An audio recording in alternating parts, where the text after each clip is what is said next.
What up, though? And welcome back to Old School Hip Hop Head Rio Reacts. I also have another YouTube channel called Rio's Reactions, and on that YouTube channel, it's 99% old school golden era hip hop. So if you're ever interested in watching some old school hip hop reactions, all you have to do is go to my homepage, click this link I have in a banner that says Rio's Reactions, and voila, you back in the golden era.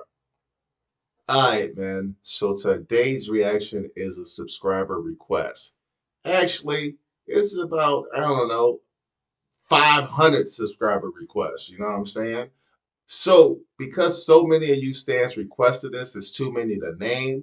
Uh, but my man Tyson Roberts has been requesting joints from me like relentlessly for the last couple months, and he had a couple Eminem joints on there too. So I'm just gonna give this one to Tyson Roberts. You know what I mean? So we can check one off your list, my nigga. You know what I mean? I know I got about 10 more to go, but hey, we gonna chalk this one up for you. You know what I mean? So anyway, yo, this is Busta Rhymes. Oh, wait. The song is Calm Down. So I don't know if it's Busta Rhymes song or Eminem song, but it's Calm the fuck down. You know what I'm saying? So when I searched it, this also came up. So this looks like it's an interview with Big Boy from Power 106. And it's Busta Rhymes explaining the full music making process of Calm Down with Eminem. Interested. Now, I do remember in the comments, I don't know if it was this song or the Chris Brown joint when niggas said, oh, it was the Chris Brown song when they said Lil Wayne heard Busta's verse and he was like, nah, son, you got to go back and do that. So I wonder if it was a similar situation with Eminem. Maybe Busta Rhymes heard what the fuck Marshall was saying. It was like, hey, yo, let me get that back. You know what I mean? I'll bring this back in a couple days. You know what I'm saying? All right, man. Enough talking. Let's see what the fuck Busta got to say. And that's why even when I hear "Calm Down," that's one of those where it's like I don't know what the battle was between you and Eminem. Scoop DeVille is in the neighborhood also, man. Scoop, you produced this one.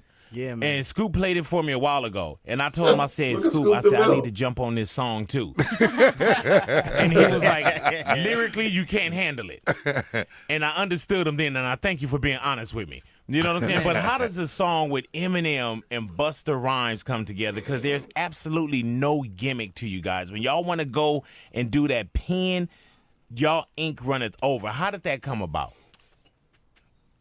So, Scoop, I meet Scoop through Macho from Terror Squad because Scoop did a joint for Fat Joe. Yeah, and I heard the Joe record. I called Macho immediately. I like, whoever did this beat, I got to speak to him. That's dope. And you did work for Kendrick also. Yep. So definitely there's a connection here. Definitely. And then the I Wanna Rock record with Snoop, that just had me stupid. Like, I just was like, I can't understand how he keep doing it the this impact way. of that record and everywhere, worldwide and on the East Coast, a lot of people just I don't know what the fuck they talking about. I ain't heard none of that shit. had, man. So when he gave me the beat, I was actually coming to see him to do a remix verse for I Wanna Rock. Yep. Mm-hmm. That's how it happened. So then he plays the beat, and I said, I Wanna Rock remix can't happen now. Right. I got to get to this record. So I get to the record. I made the record, 2 16-bar verses and a hook. The song is 3 minutes and 8 seconds. We sitting on the record for some time, and then the opportunity came for me to meet with Paul Rosenberg. We go to Goliath. We meet with Paul. We play it for Paul. Paul takes the CD. We don't hear from Paul for about a month. 6 weeks go by. I'm confused. I'm like, this is the stupidest record. Yeah, man. Where's the correspondence at? Riggs comes by the studio. Riggs hears the record. Riggs is blown away. Riggs go back to the office 2 weeks later. Paul gives me a phone call. So we had 2 months now. We got 2 months. Damn. How the fuck you take my 2 shit weeks though? after Riggs came, we got the call that M is going to do it. So now I'm like, all right, we good. So were you going for Eminem at the time? Yeah, because okay. I stepped to Paul to play it for M. But I don't know what happened after we gave it to Paul because nothing happened. We just like 6 weeks went by with no correspondence.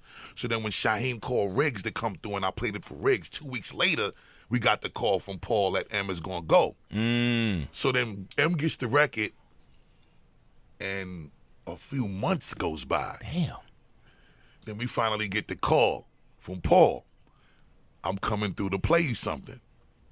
So Paul comes to the studio and he plays the M verse. And I got the song in a regular format structure for a radio station. 3 minutes, 8 seconds. But Yes, M sir. gets on the third verse and does 42 bars. Damn. I got a problem with this. Talk about it. Talk about it. I'm not even thinking about the Look at the fucking jewels this nigga is wearing on his fucking fingers, dog. God damn, this nigga rings is huge. The Jesus. fan, Look right? at that precious That- stone.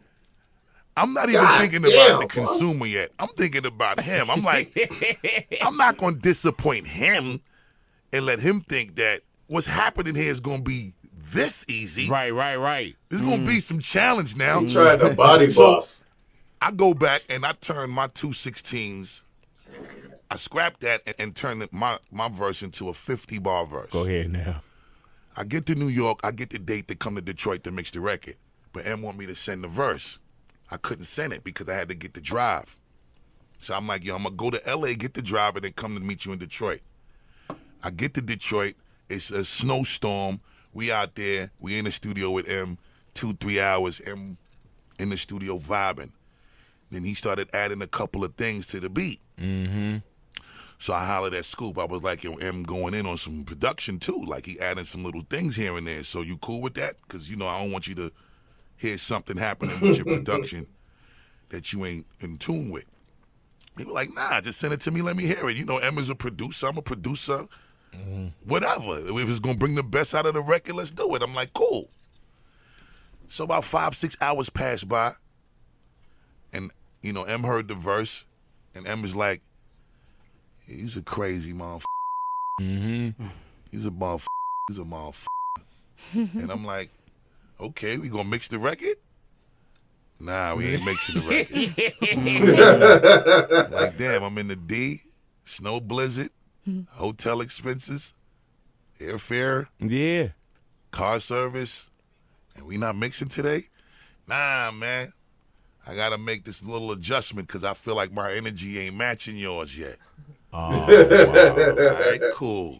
He pulled the LL. The studio. I'm excited now. I'm like, yeah, we pushing this envelope now. M want to go back and change something. I had to change something. So I get back to New York and I'm just waiting. About another month passed by. Jesus Christ. I get the verse back. Hold on, is the record done It's now? like 6 months. It's like 6 I months. want to play it. Going. You know what I'm Shit. saying? Your kids. Now, so I go home, and then he's, you know, after about a month and a half, he sends the verse back, and you know, I played it for the immediate circle, and everybody was like, "Yo, this is it. No more going back and forth. We gotta get this to the people." So it's time to mix the record now, right? And M, you know, M got his rules. Like he mixes his own records. He ain't sending his verses around. Ain't nobody gonna have no acapellas to be putting no new beats under the verse and doing new concoctions. So Damn. M mixed the song, mastered the record. The mix turned out incredibly slap, powerful, boom bap-ish, the way we love it. And we sat on the record Yes. again for a Again? few months. Okay, just a year. Because for me, I didn't want this eventful moment to just be something that was some we just fling in the street. Yeah, man. It ain't sticking against the wall. It ain't no plan. It ain't no campaign. It ain't no marketing strategy. It ain't no real right way to roll it out. So once we got that together, M was on board. All the artwork got approved by everybody. The trailer got approved by everybody. Everything had to get So mutually it's approved on. official. Official. Now we here.